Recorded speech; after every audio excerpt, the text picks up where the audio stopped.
advisors. And of course, that question remains how to pay for that Biden's infrastructure package. Among some proposals, this is interesting, a 43.4% capital gains tax that would be retroactive to assets sold after April of 2021.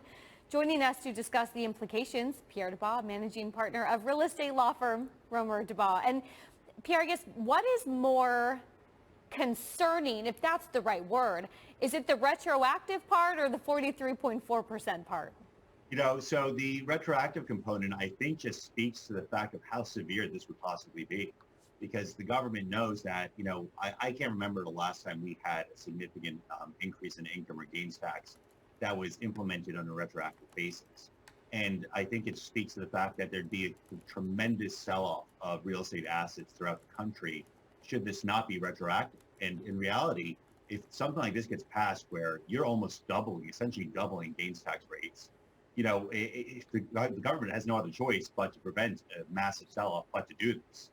So I think the question really lies is, where are we going to find a middle ground in terms of, what's the appropriate tax increases with taking into consideration the economy and the health of the real estate market moving forward? Yeah, at the moment, all we do is talk about a real estate market that's running super hot, prices that have elevated significantly. Why is no one pricing in the risk then, if you feel that there is a risk that we would sell off hard? That's my question, to be quite frank. I think there's a tremendous risk in doing this because not only are you doubling gains tax rates, you're also scrapping the tax deferral mechanism known as the 1031, which is one of the biggest incentivizers to invest in real estate in the country. So it's a double hit to the real estate market that in a time, let's be honest too, there's a lot of uncertainty in terms of certain segments of the market moving forward. Multifamily and housing's done excellent. However, what's the future of office and retail? So I think that is something that needs to be really, discussed thoroughly, because what are the benefits and at what cost? I personally think that the impacts on the real estate market across the country would be rather detrimental. What are the things people are doing right now to prepare for some of these tax changes? Are people selling earlier than maybe they would have to get ahead of it? So, at the moment, there's a lot of wait and see. Nobody knows, because when I talk about the 1031 component from the tax deferral mechanism, 20% of all commercial real estate transactions in the country, are partake in a 1031. Now, how do you plan for this? Because if the government's saying this is going to be implemented on a retroactive basis, what can you possibly do? I don't think much of anything. We're in a pure wait and see pattern, and also too with owners and investors, trying to come up with new strategies to adjust to adapt to this. Pierre, I want you to take a listen to a soundbite we have of Blackstone CEO Stephen Schwarzman. He, of course, weighed in on the implications of this tax hike as well. He did this last week at the Qatar Economic Forum, which was powered by Bloomberg. It's really like an avalanche now of opportunities of people want to sell things before their taxes are much higher for selling the same thing potentially next year. And so it's giving us a lot of opportunities. And what we have to do is be careful, always have a very exciting plan for growth. So Pierre is saying, of course, an avalanche of opportunity given the price drop that he's expecting after this for the asset that hasn't changed. Is that similar to what you see and hear? Not at the moment, to be honest with you, because if this does get passed, it's going to have, and property values will decline, I think, substantially. But where's the demand going to be coming from necessarily for investing in real estate?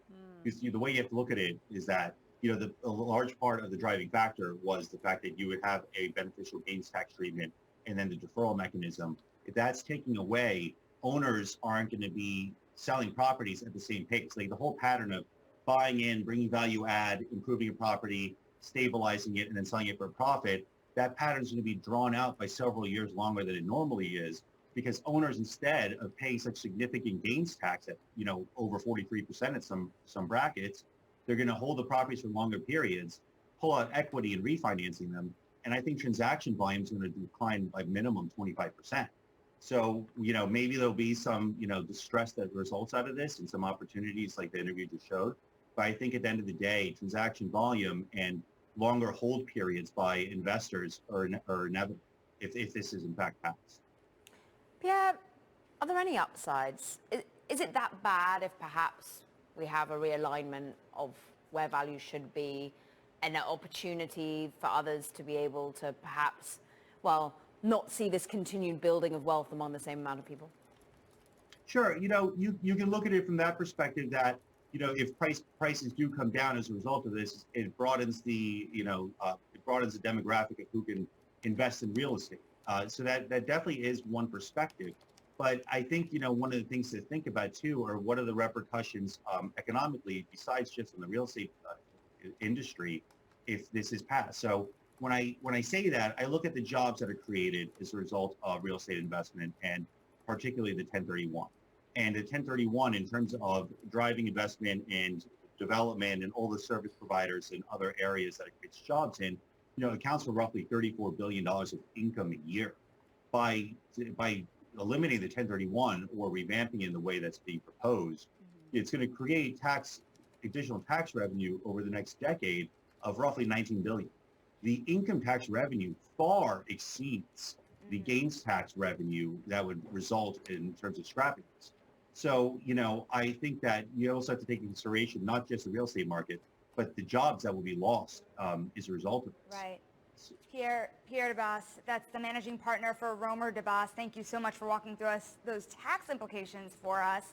Caroline, what he's talking about, those retroactive taxes, I'm hearing are going to catch a lot of people off guard. And the selling really is incredible to watch.